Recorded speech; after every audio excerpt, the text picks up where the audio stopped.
हम सबके घरों में प्योर कोकोनट ऑयल तो मिलता ही है।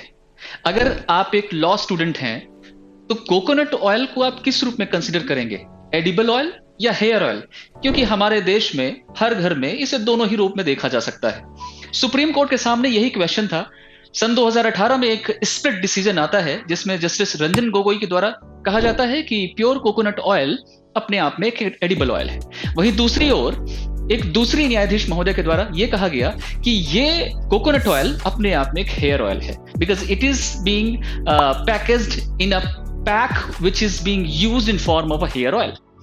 अभी रिसेंटली ऑनरेबल सुप्रीम कोर्ट की 3 जजेस की बेंच, चूंकि प्रीवियस 2018 का जजमेंट स्प्लिट डिसीजन था, तो इसी डिसीजन को रेफर किया गया बड़ी बेंच को। सुप्रीम कोर्ट की 3 जजेस की बेंच ने इस मैटर को सुना और इस पर्टिकुलर मैटर में उन्होंने हेल्ड किया कि pure coconut oil is edible oil.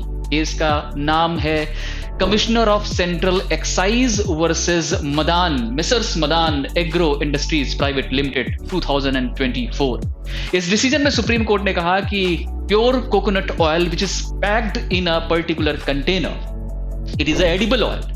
ये अपने आप एक एडिबल ऑयल है जब तक कि इस पर्टिकुलर कोकोनट ऑयल को हम एक कॉस्मेटिक पर्पज से हेयर ऑयल के तौर पर यूज ना कर रहे हो, it will be an edible oil. याद रखिएगा, डिसीजन अपडेटेड पता होना चाहिए। अगर आप एक जुडिशियल एस्पिरेंट हैं, अगर आप एक लॉ स्टूडेंट हैं, अगर आप एक कॉम्पिटिटर हैं जो लॉ संबंधी एंट्रेंसेस या लॉ संबंधी किसी भी प्रकार के एग्जामिनेशंस को अटेम्प्ट कर रहे हैं, be updated for these kind of latest updates and please do subscribe our Vidya Ki Juris channel. Thank you.